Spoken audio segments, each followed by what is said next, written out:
Welcome, future doctors. Today we are mastering the brachial plexus, the nerve highway of the upper extremity.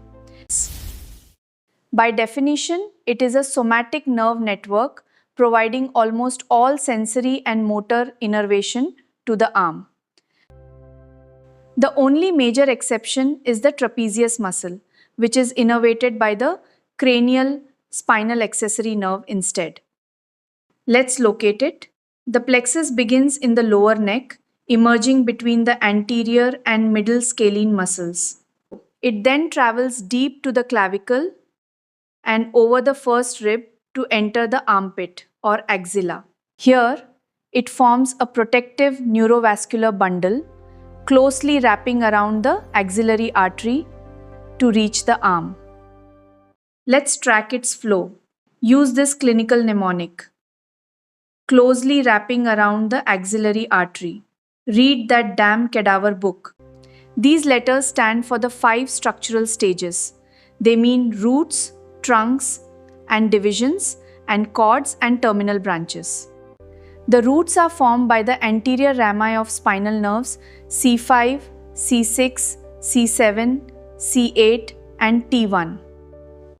Directly from the roots, we get the dorsal scapular nerve and the long thoracic nerve to serratus anterior. Moving distally, the roots merge into 3 trunks. C5 and C6 unite to form the superior trunk. C7 continues as the middle trunk, while C8 and T1 merge to form the inferior trunk. Only the superior trunk gives off branches at this stage. They are the suprascapular nerve and the nerve to subclavius. Next, each trunk splits into anterior and posterior divisions, representing the flexor and extensor compartments respectively. No branches arise here. Instead, they reorganize into 3 cords, named relative to the axillary artery. All 3 posterior divisions unite to form the posterior cord, which will supply the extensor muscles. The lateral divisions form the lateral cord, and the medial division continues to form the medial cord.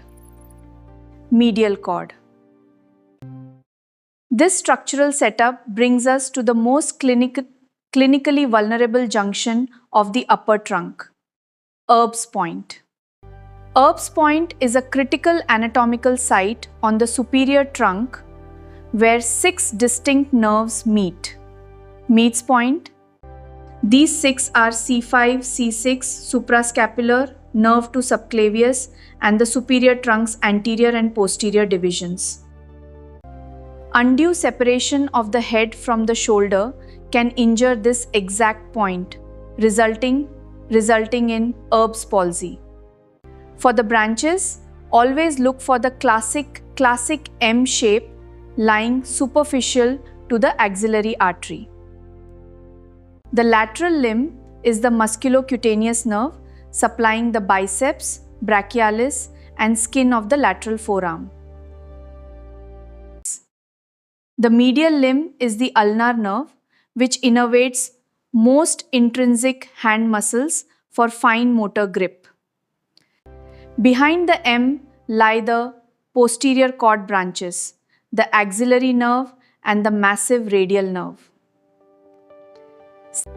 The axillary supplies the deltoid, while the radial nerve innervates all extensors of the arm and forearm.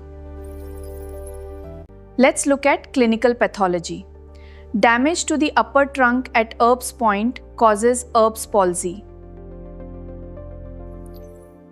This presents as the waiter's tip deformity, an adducted, internally rotated arm with an extended elbow.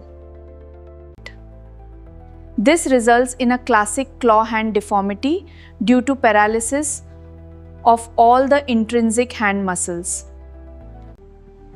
Also watch for winged scapula from long thoracic nerve injury and wrist drop from radial nerve damage. Trace the M, remember the mnemonic, and you will master the brachial plexus. Happy learning, happy learning.